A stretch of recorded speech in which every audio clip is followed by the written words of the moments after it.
Então, sempre foi muito aberto, nunca teve muito tabu em relação à menstruação. E é sempre, aqui em casa é muito aberto, tanto com a minha mãe, tanto com o meu pai. Então, eu sempre tive muito espaço de fala e muita liberdade para falar: olha, estou com cólica, estou assim, me deixe mais no meu cantinho, estou menstruada.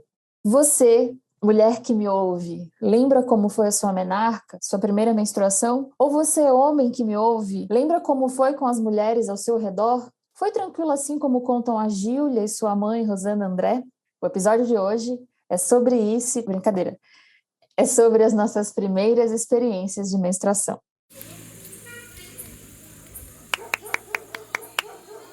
Eu sou Maiara Penina e este é o Conversa de Portão, um podcast produzido pelo Nós Mulheres da Periferia em parceria com o UOL Plural, um projeto colaborativo do UOL com coletivos e veículos independentes. Semanalmente, nós ouvimos a história, opinião ou análise de mulheres sobre assuntos que são importantes para nós. Se os sentimentos que você lembra da sua primeira menstruação são medo e vergonha, você não está sozinha. A primeira menstruação é um grande marco na vida da menina, pois é um sinal da natureza que tem uma nova fase chegando, né?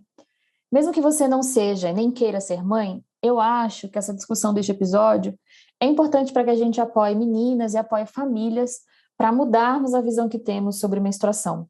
Assim a gente consegue criar meninas que se aceitam e que não têm vergonha de seus corpos. Para nos ajudar com essa discussão, eu fui lá no portão da Gíulia, de 13 anos, para ela compartilhar comigo como foi e como está sendo a novidade da menstruação na vida dela. A gente também recebeu áudios de mulheres ouvintes que contaram suas experiências. Entrevistar a Júlia e a sua mãe me deu uma vontade de aumentar as vozes de adolescentes por aqui, mas depois a gente fala disso. Vamos lá. Me conta, como é aberto como, assim, quando vocês começaram a falar sobre isso? Como é que foi sua primeira menstruação? Que dia que foi, você lembra? 11 anos. Eu tinha... 11 anos. Não, tinha 12. Quase para 12, tinha uns 12 anos e eu lembro que eu tava no banheiro, aí eu passei o papel higiênico e eu vi a manchinha de sangue, eu falei, epa, menstruei. Porque antes de acontecer a menstruação, a gente tinha conversado, meus pais tinham explicado o que era, que ia acontecer mais ou menos em qual idade, e que era para estar preparada, sempre com calcinha reserva na mochila, levando absorvente. Então não foi um susto muito grande. Não foi um susto. Não, foi mais uma surpresa, tipo, menstruei. Chegou o dia. Isso. E esse papo já tinha rolado aí na família de vocês? Aqui em casa é um espaço bem aberto, então, tô menstruada, eu preciso comprar absorvente. Muitas vezes meu pai já falou assim, ó, eu quero esse, ele é, ele é laranjinha e tem que comprar com abas e seca. E ele vai lá, ele compra certinho e traz pra mim. Já manda foto, né? O pai, quero essa no WhatsApp. Remédio também pra cólica. Então, é bem tranquilo aqui em casa. Eu lembro que quando teve a minha primeira menstruação, o meu pai, ele comprou um buquê de rosas pra mim, com várias rosas brancas e uma vermelha no meio. Eu quase chorei agora, você falou. E por que você queria menstruar logo? Eu não sei, eu acho que eu sempre vi todas as meninas menstruando mais cedo. Eu falei, eu quero também, porque aí eu vou virar oficialmente adolescente, já vou virar mocinha.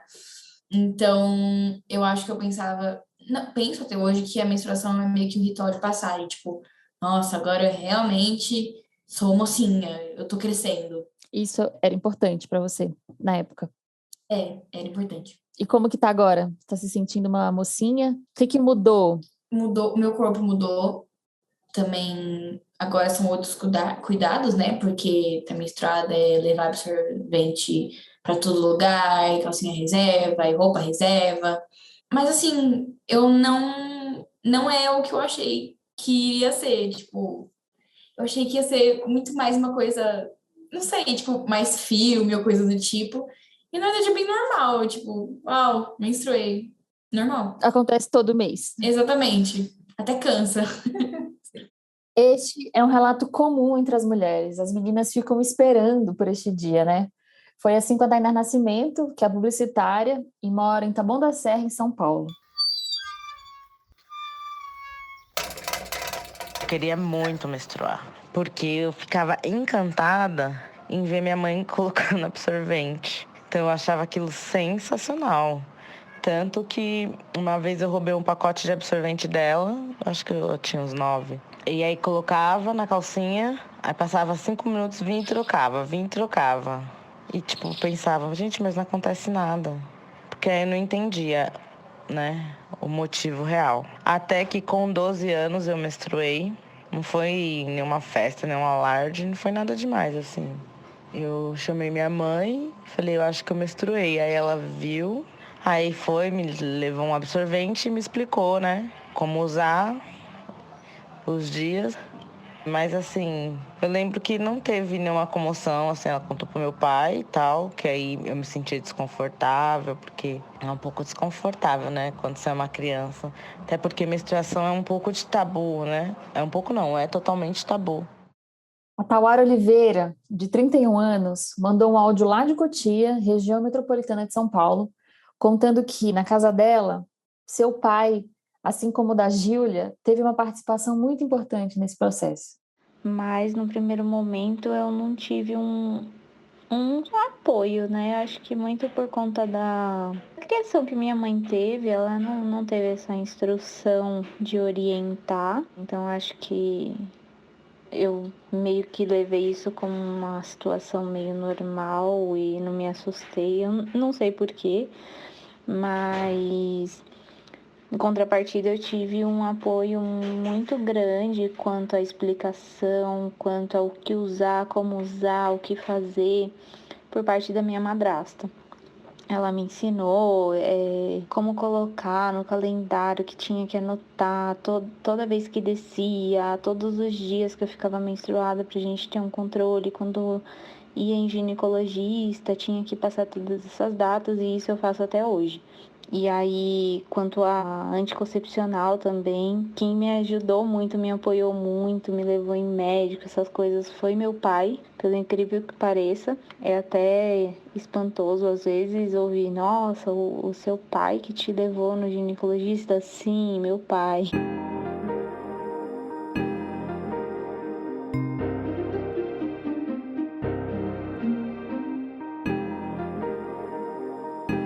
Pois é, apesar das mulheres passarem até 10 dias por mês lidando com mudanças no corpo relacionadas ao período menstrual e experienciar este evento por algumas décadas de suas vidas, a gente ainda espera que a menstruação seja limpa, quieta, bem escondida e longe dos olhares. Assim, o que acontece é que as meninas, desde muito cedo, são condicionadas a se sentir constrangidas e envergonhadas em relação à menstruação. Quem nunca perguntou bem baixinho para uma amiga: você tem absorvente para emprestar? E depois escondeu o absorvente embaixo da blusa, dentro do bolso e foi para o caminho do banheiro. Foi assim com a Dalila Ferreira, lá do Grajaú, zona sul da cidade de São Paulo. A gente vai ouvir agora um pouquinho da história no portão dela. A minha história com a primeira menstruação, ela começa com 16 anos. E alguns dizem que é uma idade que é tarde, né? Quando eu falei para minha mãe, eu lembro que ela só falou assim para mim: ah, isso é normal e agora você vai ter que usar mods. E aí eu lembro que nessa época eu morava num quintal com outras famílias, com umas 4 famílias. E o banheiro era do lado de fora da casa onde eu morava, né? Nesse quintal. E aí eu lembro que eu, enfim, entrei no banheiro, né? Com esse mods para colocar a primeira vez. E eu lembro de ter escutado minha mãe falar para as pessoas que estavam no quintal que eu tinha menstruado pela primeira vez. E aquilo me deu uma vergonha assim enorme. E eu demorei muito para sair do banheiro, né? Porque eu fiquei imaginando que as pessoas poderiam ter uma visão de raio-x e me ver ali com aquele mods. E, enfim, demorei bastante para sair, mas aí depois eu tive que sair, tive que encarar as pessoas. Mas antes eu até ficava meio que olhando pelas frechas, né, do banheiro, assim, que era uma porta de madeira, para ver se tinha alguém ainda lá no quintal. E, para minha surpresa, tinha, né? Tinha homens e mulheres, as pessoas que moravam lá. Algumas delas estavam no quintal ainda. E aí tive que ter coragem e sair do banheiro, depois de tanto tempo que eu fiquei lá. E eu lembro que as mulheres em si não falaram nada, assim, não me olharam diferente, não falaram, não comentaram nada. Os homens, pelo contrário, assim, fizeram piadas sem graça, ficaram me olhando diferente. Eu senti, assim, aquela aquela náusea, aquele enjoo esquisito, sabe? Enfim, pelas piadas, pelos olhares. E eu lembro que depois disso, por essa situação, toda vez que eu tinha que trocar o modo, seja na minha própria casa ou até mesmo na escola, eu lembro que eu escondia assim as 7 chaves dele para ninguém ver o que eu estava indo fazer, de tanta vergonha que eu acabei ficando, né? Por causa dessa situação, dessa primeira situação. Agora a gente vai ouvir a Helena Abdushi. Ela mora em Santos, em São Paulo, e também viveu essa experiência rodeada de mulheres. A primeira menstruação foi com 12, 13 anos. Várias amigas minhas nunca tinham ficado menstruadas, mas eu tinha primas um pouquinho mais velhas que já estavam, né, já estavam há um tempo. E aí eu nunca vou esquecer, eu estava no sítio do meu tio, com a minha prima e umas amigas. E aí, na hora de tomar banho, na hora que eu fui tirar minha calcinha, tudo vermelho, assim. Na hora eu nem me toquei. Na hora eu fiquei em estado de choque, comecei a gritar, mãe! E aí eu vi que realmente ia ficar menstruada, mas a primeira impressão foi bem complicada, né? E aí tava minha prima e tal, minhas amigas. Algumas tinham ficado, outras não. Então foi no comecinho meio constrangido, né? Aí depois já passou e é aquela coisa, nossa, virei mulher.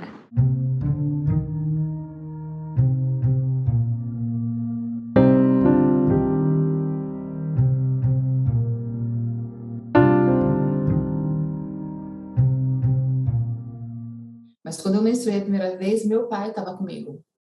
Então, eu cheguei e ele falou assim, pai, então, eu virei mocinha. Nessa época eu falava assim, né? Eu fiquei mocinha e agora eu preciso de dinheiro para comprar absorvente. Mas assim, vermelha, inteira, toda, né, com vergonha, minha mãe não tava, né? Mas assim, para ele foi super tranquilo. Meu pai sempre foi muito próximo também de nós, né? Então, ele deu dinheiro, aí todo mês ele falava assim, ó, quando chegar o tempo, me fala que eu te dou o dinheiro para você comprar tudo que você precisa, né? Eu escolhi este trecho da fala da Rosana André, a mãe da Júlia, para falar sobre um termo relativamente recente no debate público, que é a pobreza menstrual. De acordo com o estudo Pobreza Menstrual no Brasil, Desigualdades e Violações de Direitos, publicado este ano, 713 mil meninas vivem sem acesso ao banheiro ou chuveiro em suas casas, e mais de 4 milhões não têm acesso a itens mínimos de cuidados menstruais nas escolas. Chamado de pobreza menstrual, esse fenômeno é afetado por outras variáveis que envolvem desigualdade racial, social e de renda. Uma família com maior situação de vulnerabilidade e renda menor tende a dedicar uma fração menor do seu orçamento para itens de higiene pessoal, uma vez que a prioridade é a alimentação.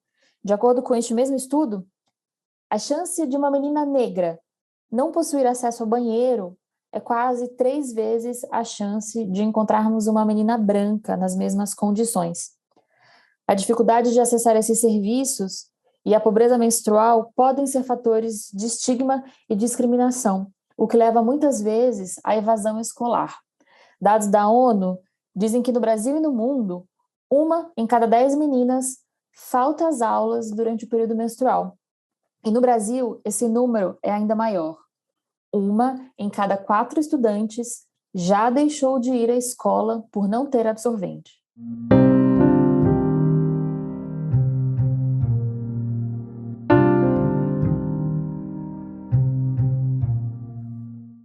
Desculpa aí a minha voz de gripe, mas é que quando esse episódio já estava pronto e gravado, o presidente Jair Bolsonaro vetou um projeto de lei que previa a oferta gratuita de absorventes higiênicos, além de outros itens de cuidado com a saúde menstrual.